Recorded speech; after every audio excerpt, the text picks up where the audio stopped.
Welcome to the Vantage Fit Corporate Wellness Podcast. This podcast is sponsored by Vantage Fit, the all-in-one AI-powered corporate wellness platform developed by Vantage Circle.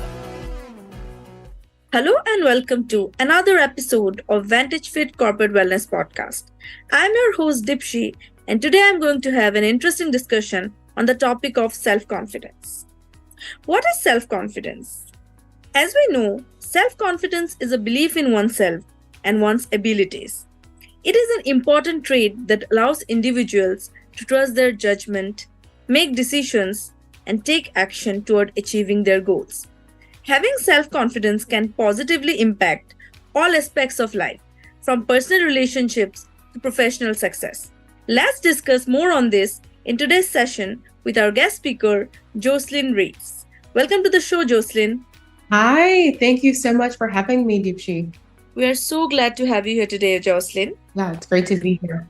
So before we begin with our topic, can you tell us a little bit about yourself and your journey? Sure.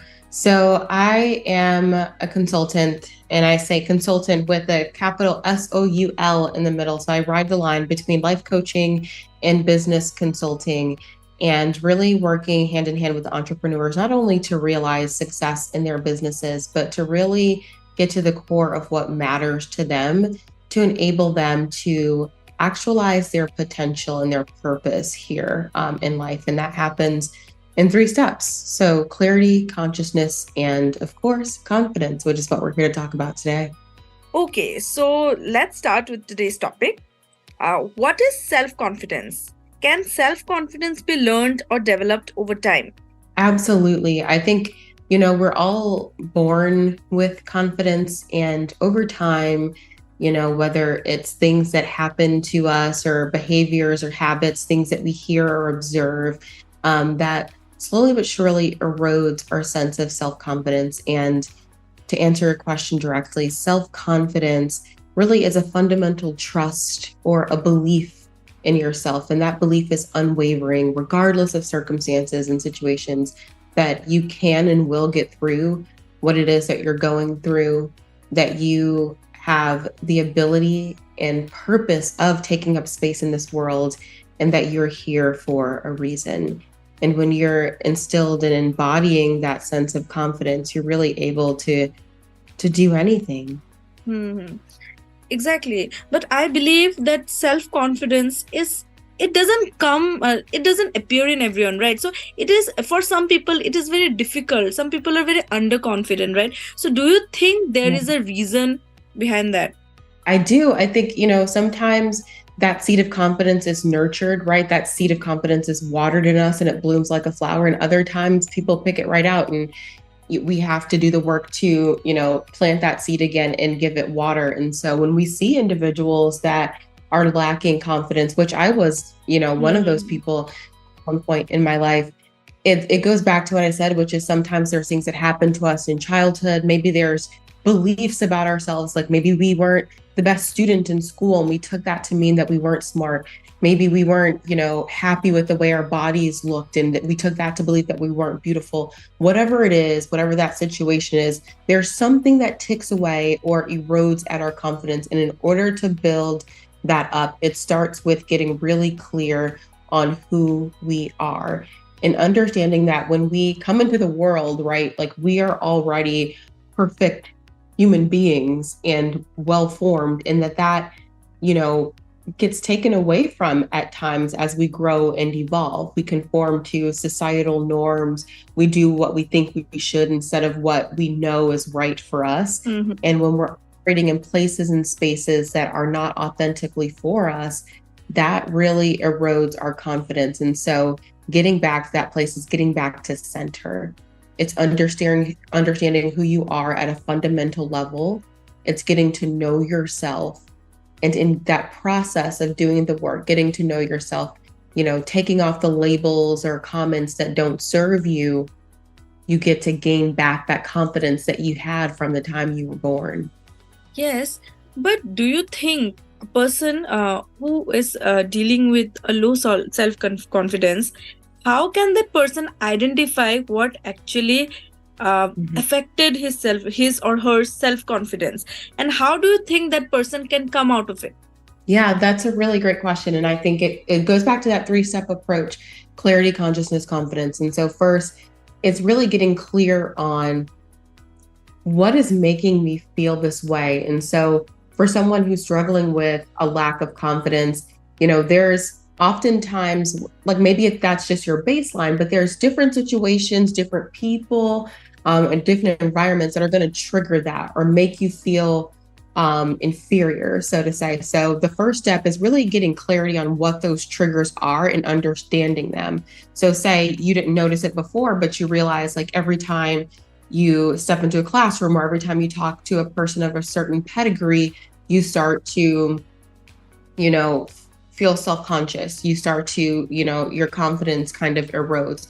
Understanding what that is, and then doing some work to tap into, is that associated with anything in my life, a situation, a circumstance, or maybe a person from a very pivotal time in my life, maybe childhood or some time thereafter, where, that really took a ding for me, or it was a life-changing moment. Maybe when you were a child and you got bad grades and your parents said something to you, and now you have this complex every time you get into a classroom. Maybe it's that, or now you have testing anxiety and you don't feel confident there. It's understanding those triggers. And once you've gotten clarity on what those are, you're able to be very conscious of them moving forward, and to be able to dispel the truth, which is that, you are good enough where you are, how you are, and believing that. And understanding that, like, right here and right now in this moment, you're doing what you can.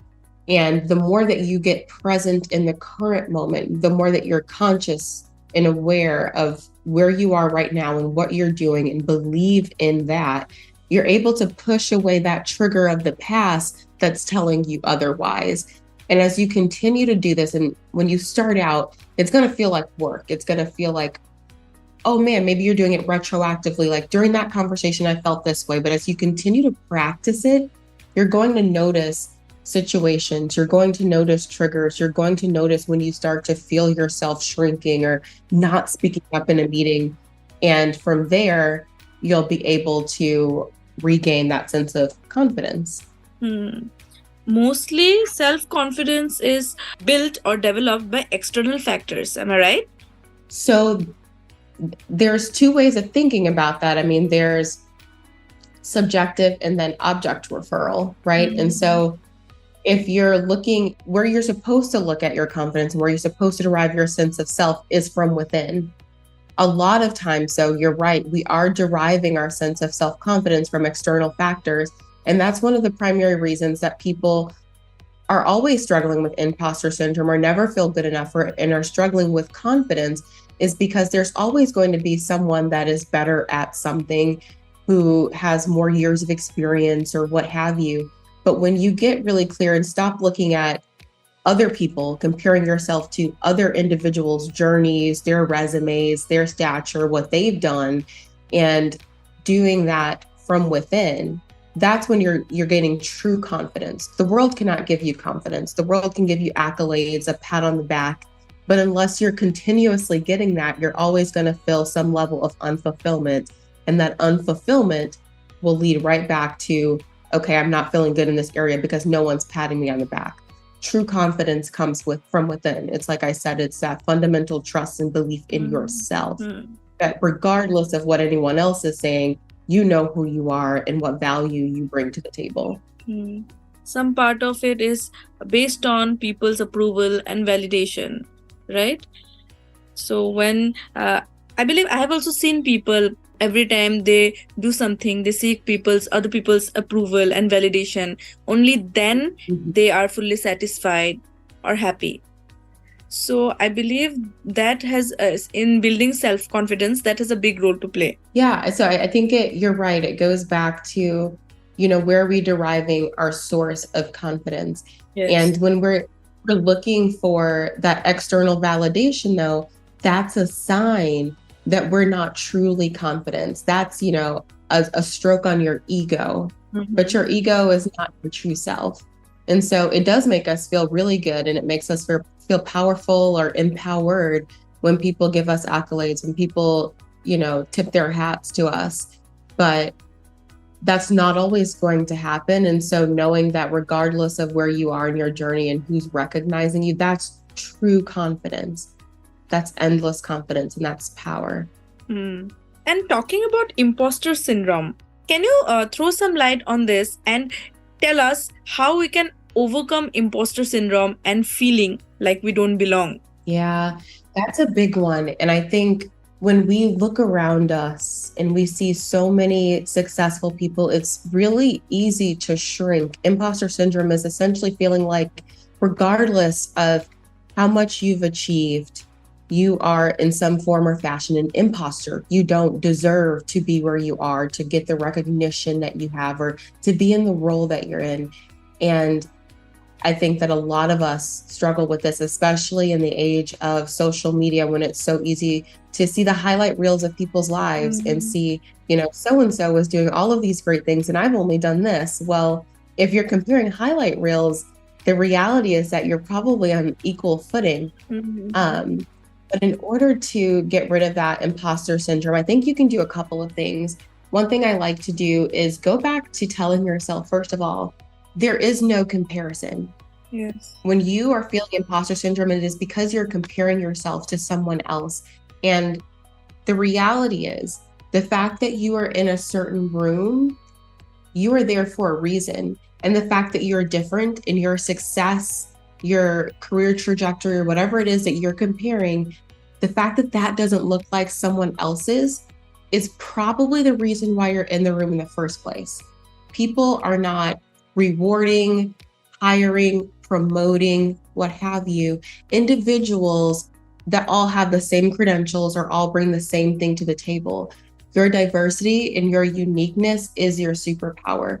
And so that's the first thing I would say is, like, even if you look at your resume and say, I really don't have as much experience as these other individuals, that's your asset. The asset is the fact that you come to the table with fresh eyes and can give a fresh perspective. There's never a reason to feel like you don't belong. The second thing I like doing is, writing down a list of your accomplishments. It's so easy to, think of all of the things that you haven't done, but there's a way longer list of the things that you have done. And so when you're feeling that way, writing down a list of your accomplishments, because that's a fact. The thoughts that are roaming around in your mind that are telling you you're an imposter, those are just thoughts. But the facts are all of the things that you've accomplished. And so writing down that list and really grounding yourself is another really powerful way to overcome imposter syndrome. And do you think low self-esteem and low self-confidence are somewhat correlated? I do. Our self-esteem and confidence are very much interlinked. Our self-esteem, it has to do with our view of ourselves and how we perceive ourselves, whereas our confidence is our trust in ourselves. And if we perceive ourselves to be unworthy, if we perceive ourselves to be less than, then by proxy, our confidence in and of ourselves is going to shrink down. So if we're able to do things that boost our self-esteem, that builds us up, that makes us think positively about ourselves, like self-care, positive affirmations, doing the work to get our mental health together, then that automatically is going to end up increasing our sense of self-confidence as well. I believe all of us have been through a certain phase where we have felt like underconfident. Am I right? Absolutely. And like nobody is like everyone has faced that at some point of their time. But the greatest thing is coming out of it. I think that's considered as victory, right? It's you're so right. It's such a huge victory. And we all have those moments. And I think when we start to tell our stories, it really humanizes the human experience, which is something that we try to do on Confidence Daily, is like tell those stories of women who have felt in their careers. And we talk to CEOs, all types of really powerful women, of times where they lacked confidence, times that they didn't believe in themselves or their dreams, or moments where they've hit rock bottom, where you really start to question even, why am I here? Right. And then are able to make that pivot. And I think one of the most powerful things about having no confidence and about being at that rock bottom point is that the only place you can go is up from there. The only thing you can do is improve from there. And so I just encourage anyone who's feeling like they don't have confidence at a certain period of their lives, just to know that there's always something that you can do, and that the grass is greener on the side of confidence. Absolutely. And when you were talking about social media, so it plays a big role, right? Along with societal beauty standards, social media plays a big role in our self-confidence. Oh, yes. It's everywhere. Yes, absolutely.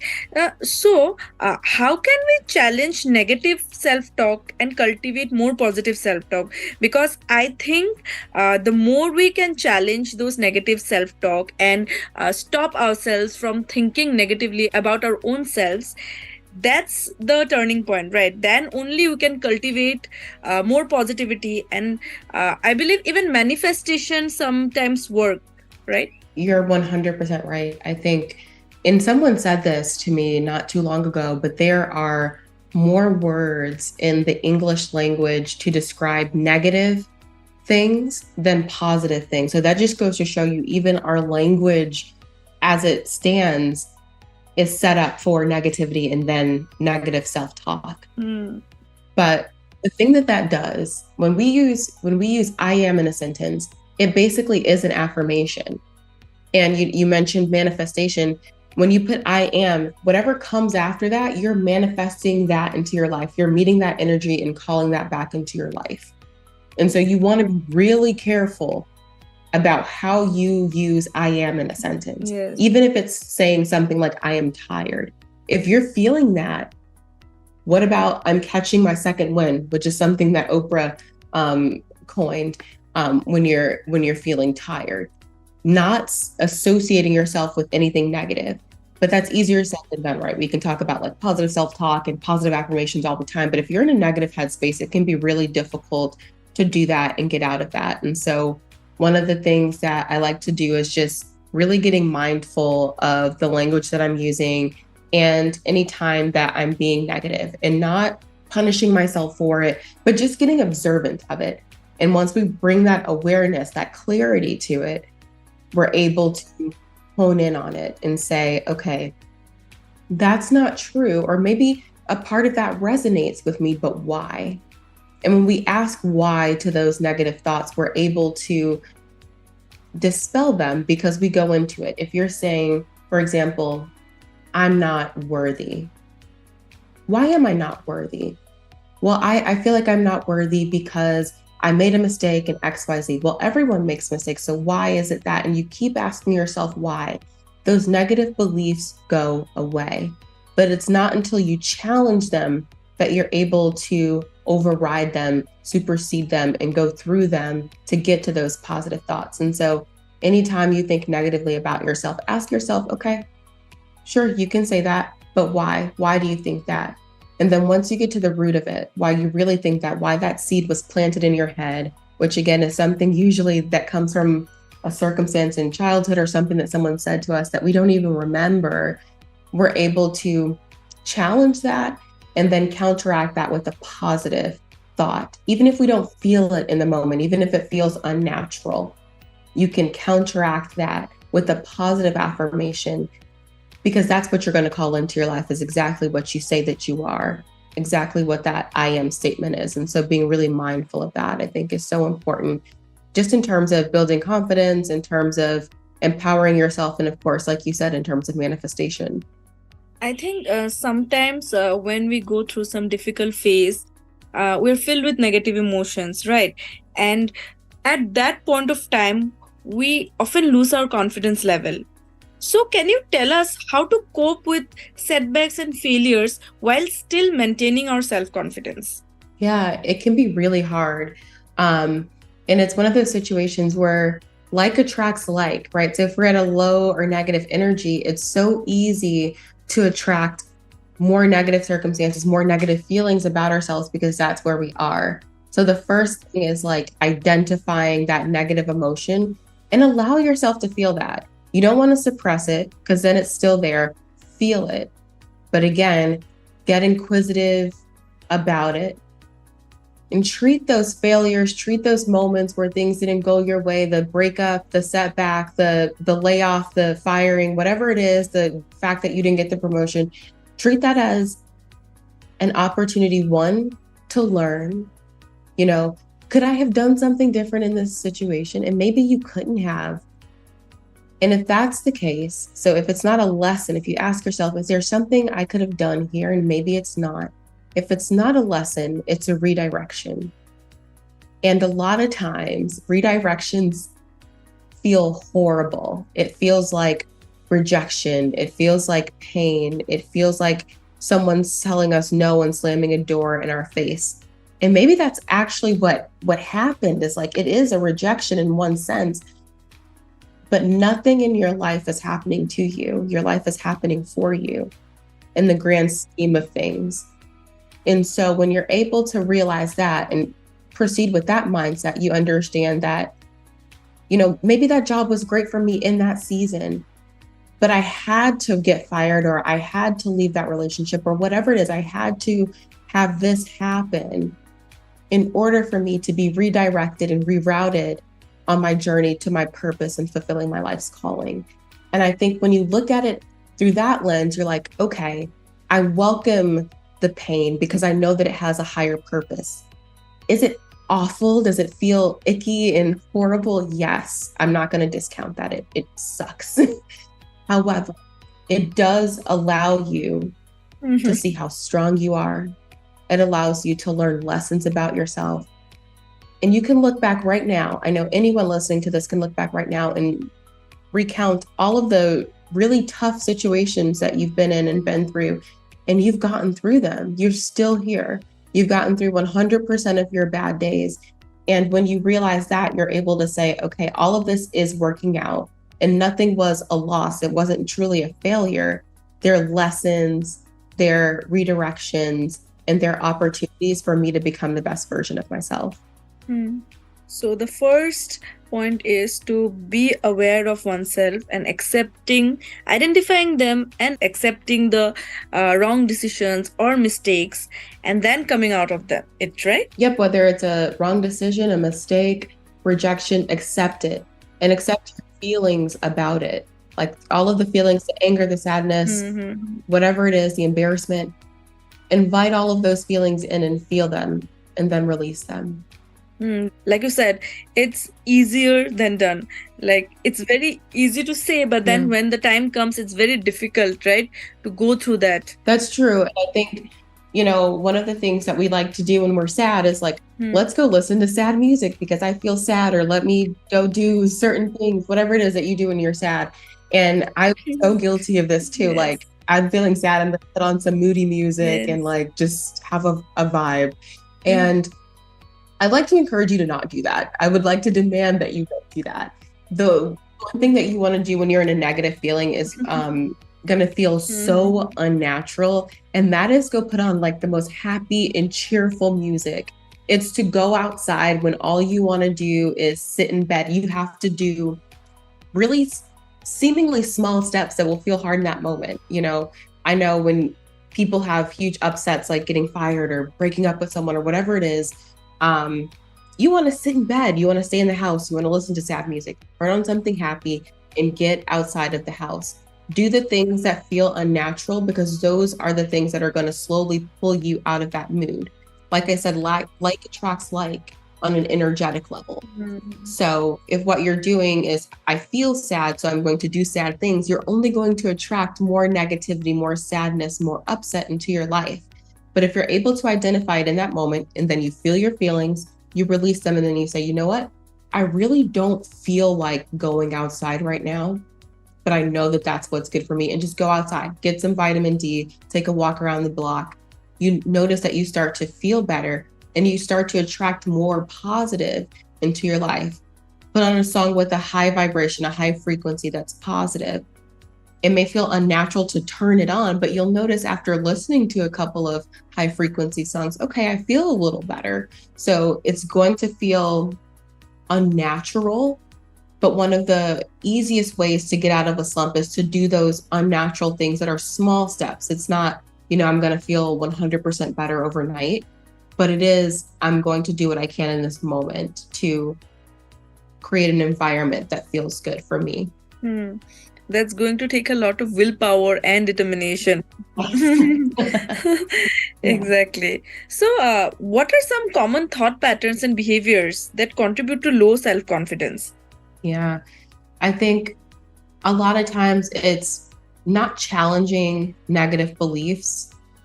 A lot of the negative beliefs that we have come from childhood. It comes from, whether our parents weren't supportive, or maybe we went to a school where we, had classmates that said negative things about us, or maybe we didn't get the best grades. And so we feel a certain type of way about ourselves. And so those seeds are planted at a very young age. And we just carry them and we never question them. Like you have someone who's maybe, in college and says that they're bad at math. And where did that come from? Maybe you got like a couple of bad grades when you were younger, and so you stopped trying. Or maybe someone told you something negative about your appearance, and so you took that to heart. And so you started to believe that about yourself, even though before that comment was made, you actually really liked your appearance. You embraced yourself. And so I think a lot of the negative beliefs that we have are rooted in things that are external to us. We don't come into this world, hating ourselves or doubting our ability to succeed or actualize our potential. In terms of the negative habits that kind of reiterate those thoughts, one, it's failure to question the thoughts from the beginning. Always question negative thoughts. Where did this come from? And am I ready to let this go? That's one. And I think two is our environments. A lot of times we as humans are like sponges, and we soak in the thoughts of our environment. Even if we don't believe them, now this new idea has been introduced, and it's something for me to think about. It's something for me to ponder. And so having an environment that is less than healthy, that is less than supportive, is incredibly detrimental to building self-esteem, because you're surrounding yourself with that negativity. And so you don't have the support systems, the people, the mentors in place to pull you out of a slump. If you get there, you just have people who are going to pull you further down. And so getting out of the comfort zone and getting a community of people, a network, a tribe that can really help you and assist you in being the best you can be is really important. I can somewhat relate to this. Like during my childhood, I was not that great at math, and I constantly used to receive poor grades in that. And that somewhere affected my confidence level. And as I grew up, I was very underconfident in terms of that subject. And then I ended up taking economics major in graduation. And as we all know, economics had a lot of math, right? So what I did was I worked very hard. And since I knew that I was not that great at it, I put extra effort, and I actually scored great marks in my exam. I scored a 96 out of 100. And I was so proud of it, to come out of that fear and underconfidence that I was never good at math. But I overpowered that, and I was extremely proud of myself because of that. Yeah, I think that's so incredible. And I just applaud you for that. And it just goes to show too that, maybe we'll have to put some more time and energy in certain things than others, because we all have our natural skill sets and abilities. But just because something is not your quote unquote natural skill set doesn't mean that you're bad at it. And it certainly doesn't mean that you can't do it. And so just dropping that belief that you're bad at something and focusing on your strengths, and how can your strengths help you to be better at math, for example, or wherever it is that you're looking to grow. Exactly. So, like few minutes back, you mentioned about being mindful, right? So, do you think mindfulness and self-compassion practices have to do anything with self-confidence? Mindfulness and self what practices? Self-compassion. Oh, absolutely. Absolutely. Um, Mindfulness allows us to be in this present moment, Mm-hmm. like this moment right here and right now. A lot of the times we are, fixated on the past. What happened? What did we do? What did they say? What could we have done differently? And the fact of the matter is we can't change the past. We can't do anything about it. And then the future, we are so anxious about the future, right? And tied up in what's going to happen. And a lot of times the fear of the future comes from the fact that we're projecting the past, and not a positive version of the past, but like a negative version of the past. I messed up here, so I'm going to mess up there, and I have to plan for that in the future. Mm-hmm. Mindfulness brings us back to this moment. And in this moment, we're able to decide how we're going to move forward. We're able to empower ourselves, and we're able to make decisions about how not just the rest of our lives are going to look like, because that sounds daunting, but what can I do in the next moment? What can I do right now to affect change? Not what happened in the past, not what can I do in the future, because you can't control the future. What can I do right now? Self-compassion is a beautiful, beautiful practice because one, it is the act of really getting in tune with ourselves, understanding ourselves, loving ourselves, and forgiving ourselves. The grace, the compassion, the kindness that we would give to others, we often give ourselves a fraction of that. We would never say to our best friends, our kids, our moms, our dads, like the horrible things that we say to ourselves when we mess up. Self-compassion allows us to say, hey, I am good. I am great. I can do this. And so when you combine self-compassion, the act of being kind to yourself, giving yourself grace, and mindfulness, being in this present moment, that's when you're able to tap into your power. That's when you actually realize your power. And you can see too that I'm not a product of my past. And each moment is a new opportunity to decide the trajectory of my future. And it starts with what I'm thinking right here and right now. Mm-hmm. Absolutely. So now let's talk about workplace. Mm-hmm. How can I build self-confidence in the workplace and our careers? Yeah, this is a really good one. And I think that it starts with taking an assessment of, am I in the right field? Am I doing what I'm truly passionate about and am called to do? And if the answer to that is no, then I'll say that it'll be very difficult for there to never be some type of insecurity or lack of confidence, because we're operating in a lane that we know is not our own. Once we move to the path of like, okay, I understand what my career is supposed to be. I understand, my purpose in life and how I'm supposed to use that to amplify like my skills, my trade, and make an impact on the world. Then we're still going to have some questions of confidence, but it's not going to be as deep-rooted or deep-seated as when we know that we're not operating in our lane. And workplace confidence or lack thereof can come from multiple different sources.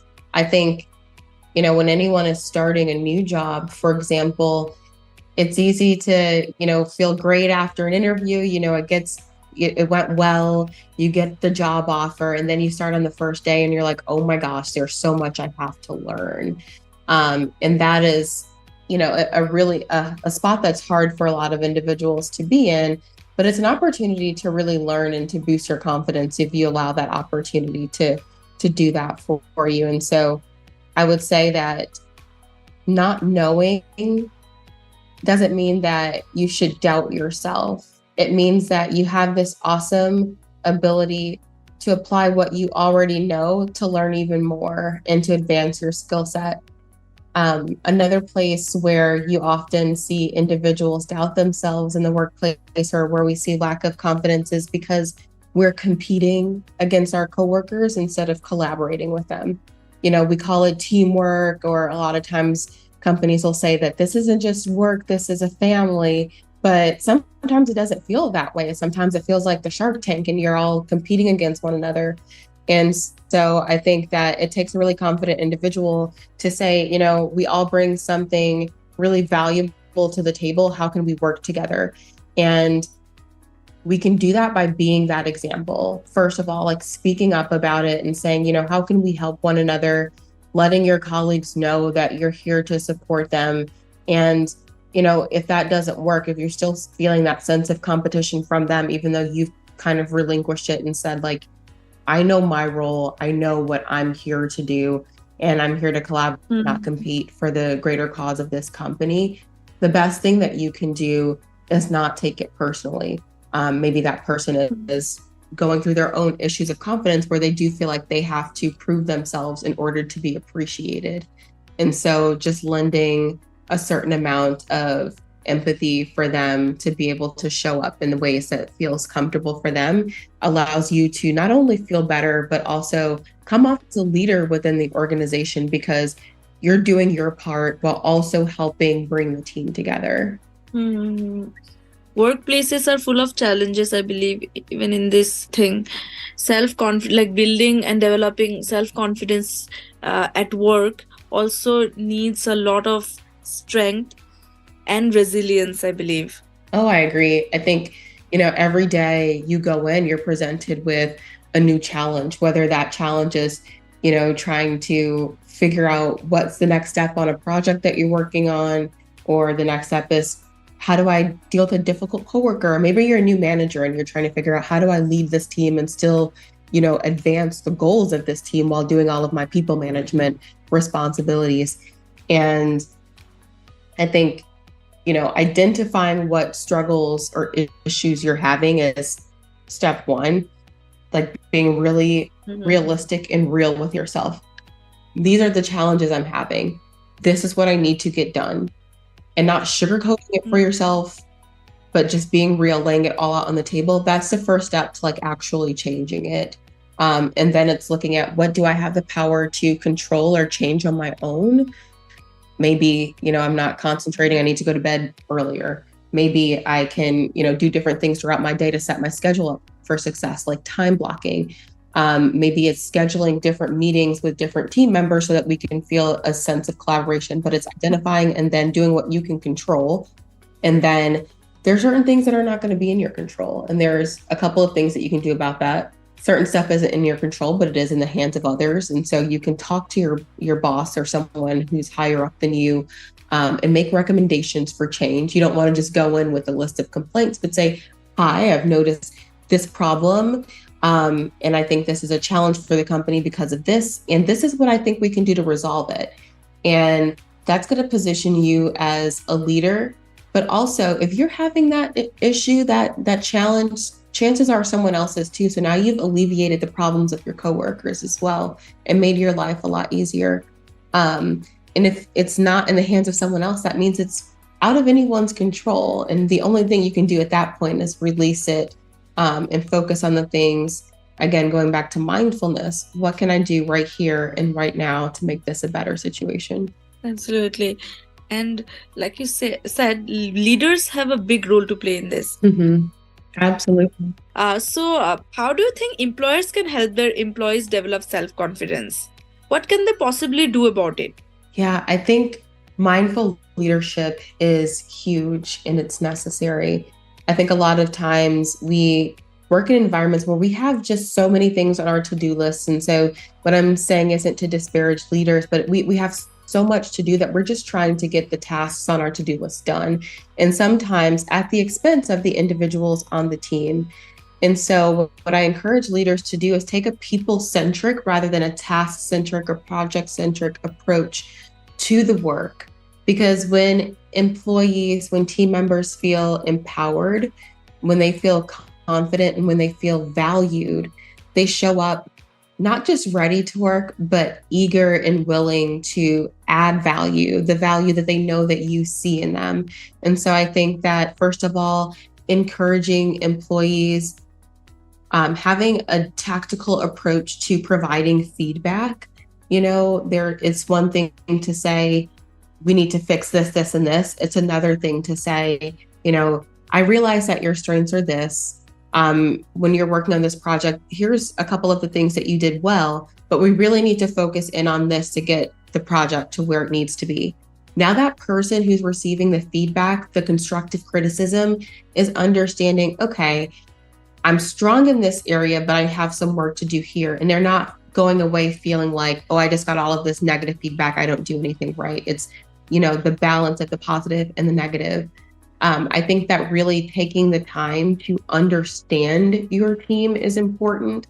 A lot of times in company settings, especially in larger teams, it's the extroverted individuals or the people who are louder or more willing to talk and share their voices who are given all of the credit. And some people are just naturally quiet or introverted or maybe shy to speak, but these individuals often are the listeners.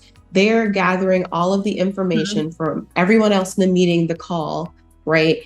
And they're distilling that and synthesizing their thoughts before they speak.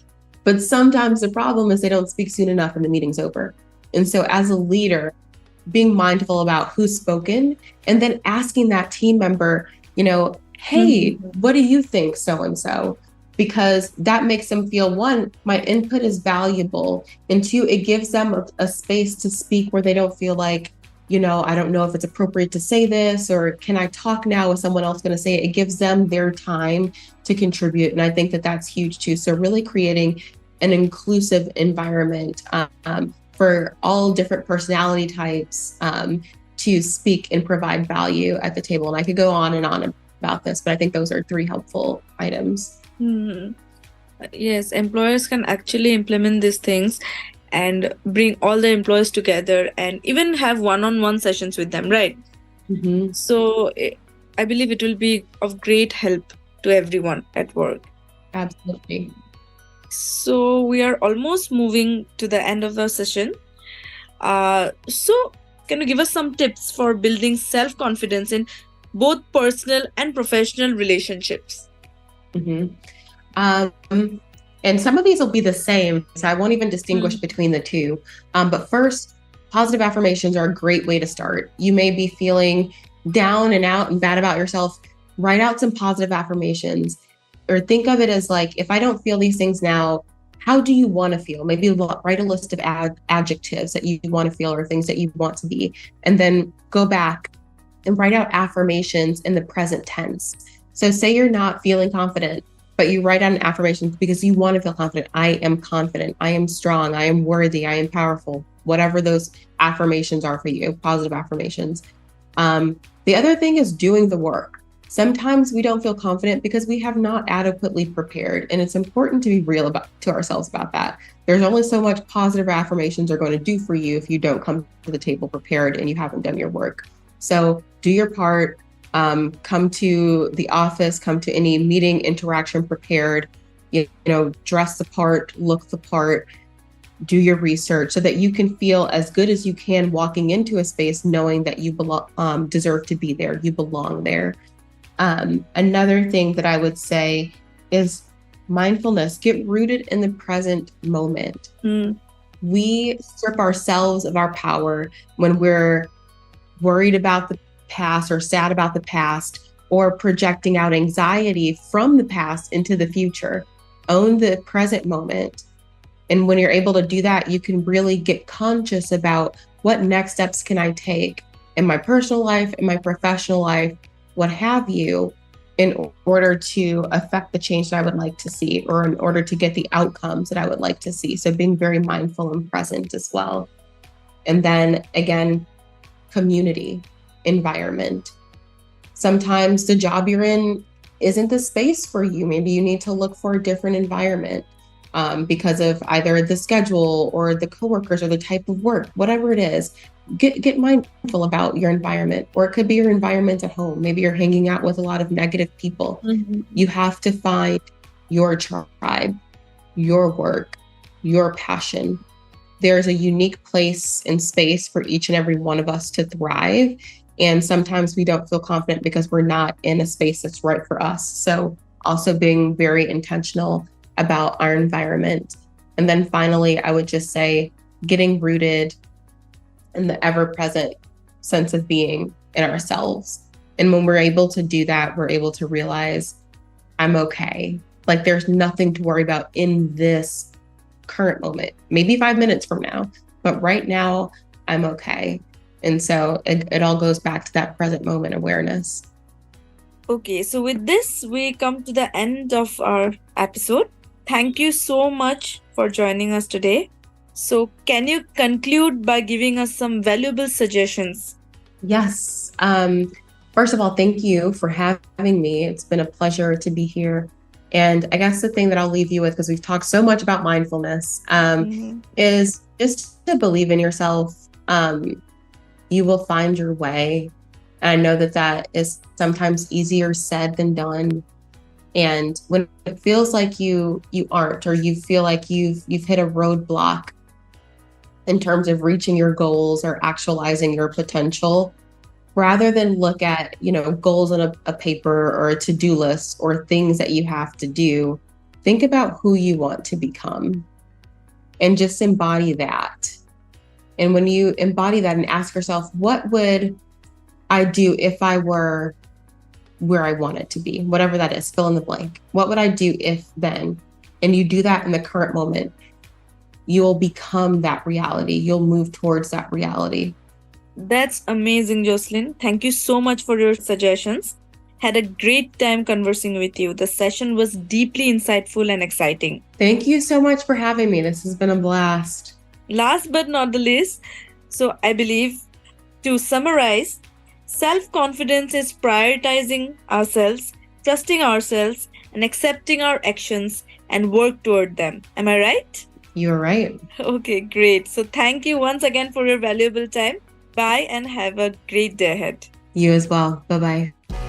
Thanks for listening to Vantage Fit Corporate Wellness Podcast. Please do subscribe to Vantage Fit Corporate Wellness Podcast on Apple Podcast, Spotify, and our YouTube channel for new episodes.